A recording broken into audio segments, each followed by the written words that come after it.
It's the New Normal Podcast with Adam Brandt. Hey there. Thanks for tuning in to It's the New Normal. I'm Adam Brandt, aka the Chubby Snowbird. Boy, oh boy, last episode of February. And my days of relaxing at the beach in sunny southwest Florida are becoming more precious by the hour.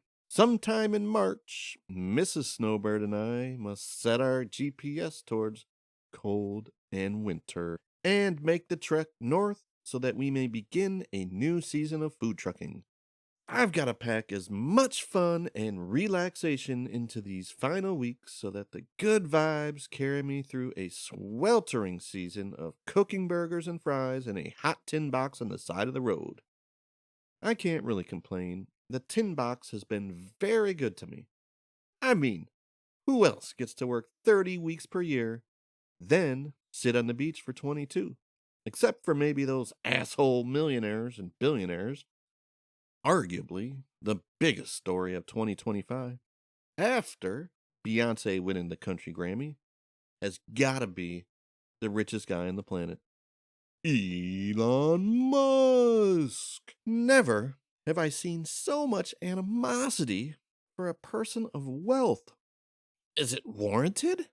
Let's get into it.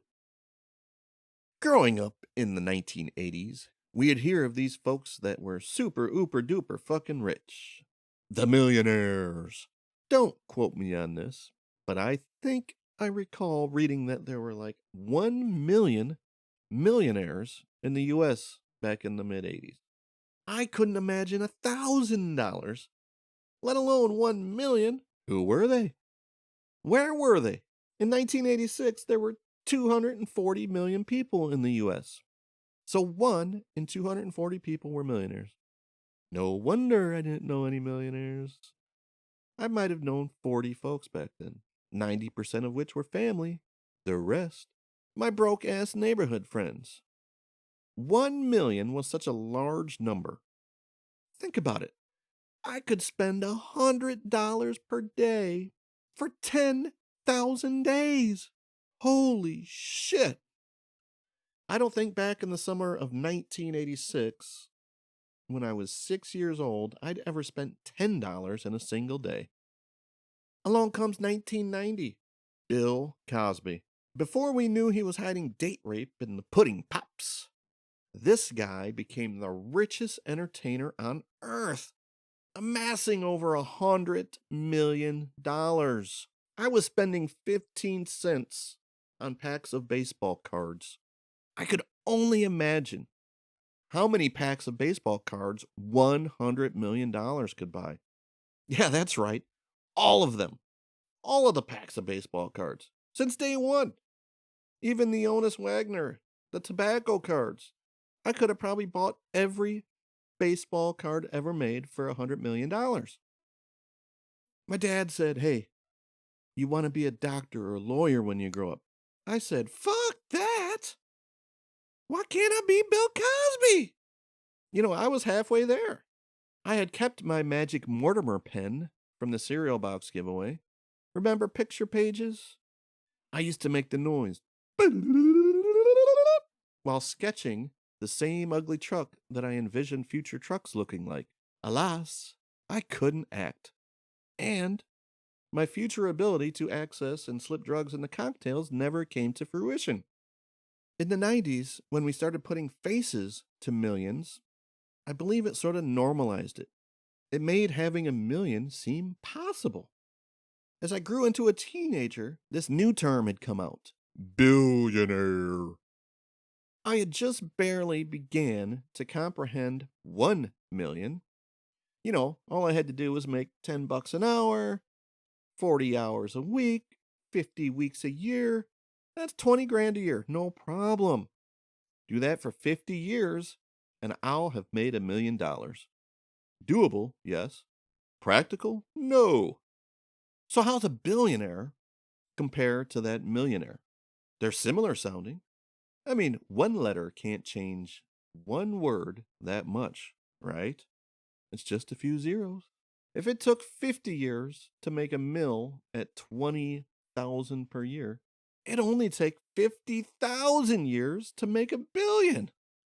That's 1,000 times a years. What the fuck? How could that be? A billion is 1,000 millions. My comprehension of the million waned a bit, but a billion, to this day, it's incomprehensible. Our minds just aren't made to compute those kind of numbers. Imagine making 1,000,000 per year. Yeah, right. Now do that for the next 1,000 years. It's an incredible number. So much that it just sounds fake. Back in 1995, Forbes says there were 99 billionaires on the planet. I still didn't know a millionaire, so I just crossed billionaire right off my list. Fucking Santa Claus or the Easter Bunny seemed way more realistic. Bill Clinton was president. I read that he made $200,000 per year. I was young, still a bit naive to the workings of the world. How could the most powerful person on earth make so little? It didn't make sense. Bill Cosby was raking in hundreds of millions. Cecil Fielder, the highest paid baseball player at the time, was making over $7 million per year to hit a ball. Dang, man, being the president sort of sucks. Here we are in 2025. Remember those 99 billionaires 30 years ago? Today, it's estimated that there's well over 1,000. That's over a 10 times increase, with 750-ish of the billionaires being right here in the United States. How much wealth is that? You could take all the billionaires and add up everything they're worth. It's a whopping $5 trillion. That's just not right. That kind of money could run our government for almost one whole year. Yes, you heard that correctly. Not one decade, one fucking year. But the rich have just gotten more and more. Yes, but it pales in comparison to the money needed to run a bloated government. Remember how there were 1 million millionaires? Roughly 1 out of 240 people in the US in the 1980s? What's that number today? Would you believe that there's over 22 million millionaires in the United States? That's like 1 in 15 people. The chances are you pass by way more millionaires every day than you do serial killers. 1 million is chump change. It's no longer the number we target for retirement. It's not even wealth. We're told we need more. More, more, more. I think it's in our DNA to want more. Generations of humankind were accustomed to stocking up on necessities to maintain through tough times. Hunters gathered. Winters were long. When you were working, work was plenty, but the futures back then were very insecure. The work didn't last. Can that stuff. Put it away for the future. You'll always need more. Feast or famine. Those who stocked up during the feast season were much more likely to survive the times of famine. We see this in nature still today. During the spring, a bunch of skinny-ass squirrels are hopping and jumping from tree to tree. By autumn, they've fattened up. And if they want to survive winter, they've steadily built their cold-weather nut reserves. Are some squirrels better prepared than others? You bet. The lazy squirrels pretty much said, fuck this. I'm going to chill over here and torment that dog. Stare at him through the storm door. The hardworking squirrel has so many nuts, he'll never be able to consume it all. But then there's that asshole squirrel. And this guy just says, I'm just going to take the nuts from the hardworking squirrel. Fucking nature. Wanting more is hardwired into our brains. The difference is how we go about obtaining more. There's 2 ways to get things. You're a producer or you're a taker. Producers make something folks will pay you for. Takers take from those who produce. It sounds way too simple. There's got to be more to it. But as the squirrel would say, that's it in a nutshell. Of course, there's many aspects to producing. One could provide capital. You could provide the idea. You could be a worker assembling a product. You could be the guy who sells the product or markets the product, producing income. Takers, they can straight up steal ideas, steal products, steal capital.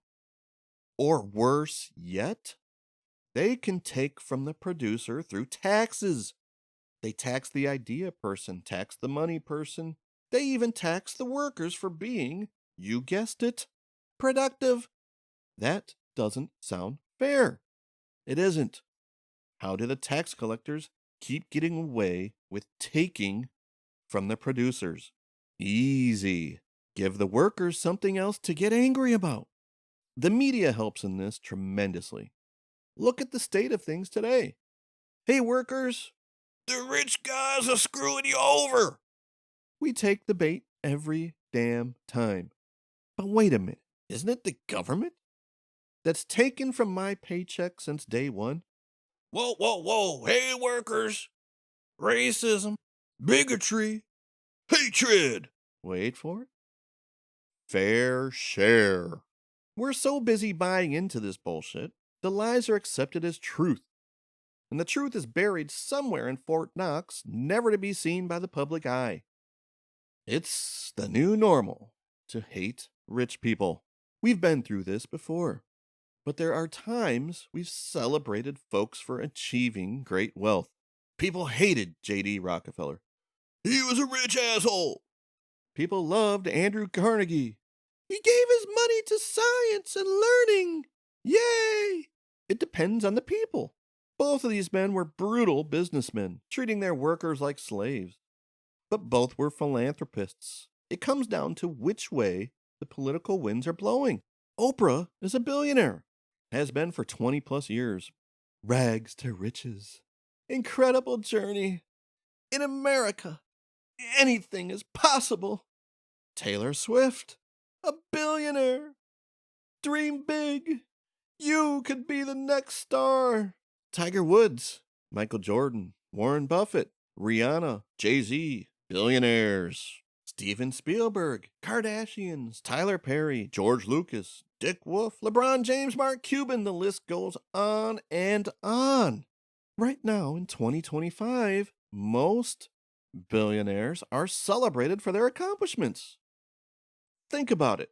If we didn't have super wealthy folks to look up to, us workers would stop dreaming. We'd stop producing. Why work or dream if there's nothing to work towards? We love our billionaires. In steps Elon Musk. I still wonder how he got his hands on my truck drawings. Seriously. I'm not sure if there's a certain number that comes to mind for having too much wealth. I'd think 1,000 million was it. But since we love many billionaires, it must be a much bigger number. And Elon has the biggest number of all at the moment. The same media that celebrates billionaires now tells us one billionaire has too much. What about Gates, Brin, Page, Bezos? Sure, they take some shit, but the political winds are blowing. As long as the billionaires do their part and take a bit of abuse to keep the tax collectors who are stealing from the workers out of the news, it's all good. Elon and his big mouth went against the program. And now he's put the focus on the government that's been taking from your mouth since the day you were born. He doesn't pay his fair share. Does any billionaire on the list? Who decides what fair is? It's so interesting, I had to dig in a bit further. Who is paying all the taxes? It was crazy to find out that billionaires pay a shitload in taxes. According to our own Treasury Department, billionaires pay between 33 and 45% of their income in taxes, as high as 60% or more if they are involved in global business and pay income tax to multiple countries. Wow! The top 1% pay nearly 25% of all taxes. The top 5, 40% of all taxes. The lowest, 60% of earners account for just 16% of the taxes paid. These are all numbers straight from our treasury. I guess fair is just tough to define. Maybe the hatred comes from how some billionaires achieved their success. Bill Gates, he forced his software onto most computers sold for decades. Spielberg, he entertained the masses for decades. Michael Jordan, he sold sweatshop shoes for decades. Tiger, he swings a golf club. Elon is so hated. He must be selling drugs or murdering folks for his billions. Nope. Elon revolutionized the American auto market. He forced the big fossil fuel automakers to transition towards more climate friendly vehicles. Sounds great. He revolutionized the American space program. President Obama cut funding to NASA because it was one of the most wasteful programs for decades. Barack encouraged private companies to develop new tech. Faster, cheaper, better. Up steps Elon Musk. SpaceX has saved taxpayers billions that we used to waste on a floundering space program. Elon's work on solar, battery tech, and AI has been transformational. He could have made more. He could have licensed this tech and charged anyone who wanted to use it, but he didn't. Did you know he provides free access to anyone who wants it? Tesla's patents are available to anyone for free. This guy is horrible. He's just so greedy. I'd argue that greedy folks are the ones behind the scenes. You don't hear much as they're bound to piss folks off and lose money anytime they exit from the darkness. The Walton family. You don't hear much. They're the wealthiest family in the US. It must mean that Walmart workers are treated much better than Tesla employees, or else we'd all be up in arms against the Waltons. The Mars family. You know, the diabetic causing sugar pushers. They keep very quiet. How about the Adelson family? Never heard of them. While they own casinos. Taking from folks is literally their business. No wonder they're so quiet. Oh, but Elon, a producer, a bad man, a Hitler, a Nazi. What would happen if we just turn off the news and get this? Mind our own fucking business. Does Taylor Swift, LeBron, Dan Gilbert, Jerry Jones have any effect on your life whatsoever? Do they automatically get a piece of your production taken directly from your paycheck every week? Does it matter what they do with their money? Think about it. It's all just a bunch of numbers on a screen. Some have bigger numbers, some smaller. What happens when someone turns the screen off? We'd all have blank numbers. Elon's credit card would be denied just as mine or yours. The billionaires, collectively, don't have the power to turn the screen off. Guess who does? That's right, the takers. You don't believe that? Ask the FDR supporters what happened to their gold, the real wealth that disappeared long ago. The gold was replaced with numbers on paper, then numbers on a screen. Wealth in America is just as real as the UFOs in the sky. We believe what we want to believe. Ask the Vanderbilts or Kennedys what happened to all their wealth. The takers took it. You can't even die in this country and expect the takers not to step in and do their thing. The takers believe it's a privilege for them to even allow wealth to be passed down. After they take their huge cut, that is. I'm fairly certain not one of the billionaires has ever put their hand directly in your cookie jar. Billionaires rarely speak up as they understand the consequence of doing so. They've got nothing to gain by opening their mouths. Silence ensures their zeros keep adding up in the shadows. Money is the root of all evil. You hear this daily. 99% of the time they leave out the first part. The love of money is the root of many evils. Money can fix things. Money pays bills. Money buys time. Having enough money may buy influence. Having little money or no money, that's when folks get dangerous. Just look back through fairly recent history. Hitler, Mussolini, Lenin, Stalin. These were men born into poor families. They didn't have wealth from birth. They hated the rich. They hated the elites. I think we'd all agree that ideas are far more powerful than money. Folks will argue that each of these men died rich. Sure, they became what they rallied against.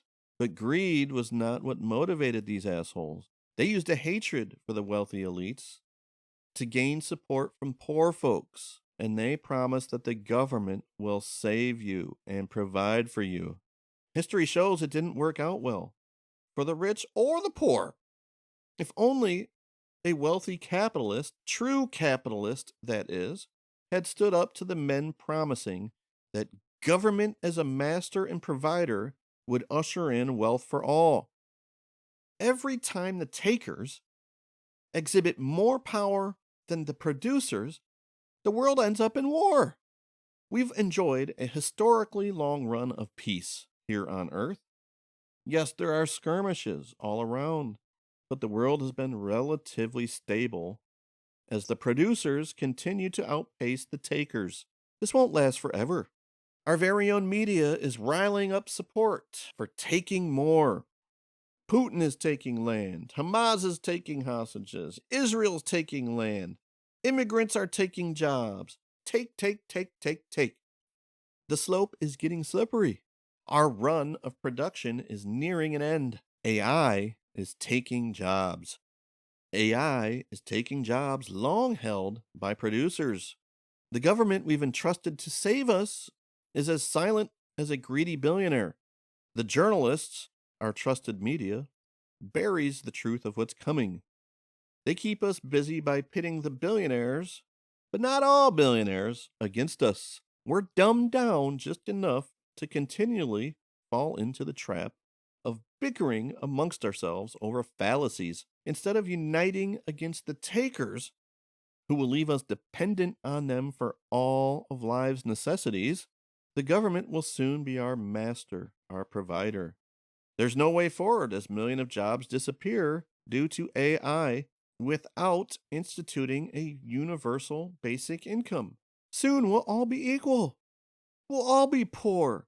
We'll eat our rations. We'll spend our pittance on unhealthy habits to escape from our new reality. Then war. Don't let the billionaires scare you, no matter what they say. You shouldn't be panicked over Elon Musk and his chainsaw. The time to panic is when the takers have finally convinced the masses that there shouldn't be billionaires. Sadly, we just might live long enough to see this. Well, that's enough from me today. I'm going to put up a quoted tax graphic from the Treasury to my socials. And if you'd like to continue the conversation, find Chubby Snowbird on X, YouTube, Threads, Instagram, and TikTok. And once again, thank you for listening. Till next time, peace out.